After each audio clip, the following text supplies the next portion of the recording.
Well, 1 in 3 Australian women experiences birth trauma, and it's not all physical pain. There are calls tonight for mandatory training for all maternity staff, warning the way women are treated and spoken to during labour can have lifelong consequences.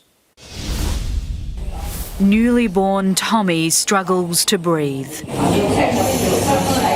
One of the last videos mum Alana would take of her son. He only lived for 23 days, then he passed away again because his brain damage was too severe. Brain damage after a traumatic birth at a Perth hospital last year. She claims staff were silent during the tragic ordeal. Our son was dying inside me. We were never told once that he was struggling. Not once. The operating theatre was just across the corridor. They could have wheeled me there in 10 seconds. We had a right to know.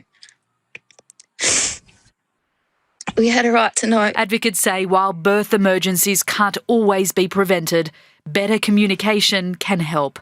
A national campaign launching next week will highlight the psychological toll of birth trauma, revealing it's now linked to PTSD in almost 1 in 5 women. Women will say over and over again, gee, that was scary, but the way that they interacted with me, the way that they communicated the whole way through, remembered that I was a person, made all the difference. Advocates are now calling for every maternity health professional to receive urgent training in respectful communication, saying psychological safety should be treated just as seriously as physical safety during childbirth. There has been so much training in the clinical skills that some of these person skills have actually fallen by the wayside.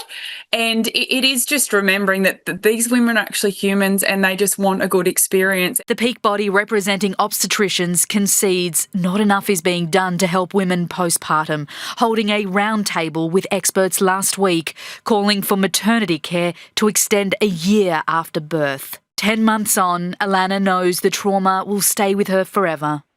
He'd be here now. He'd be walking around. Hoping her story will inspire change in hospitals across the country. Jennifer Beshwati, 7 News.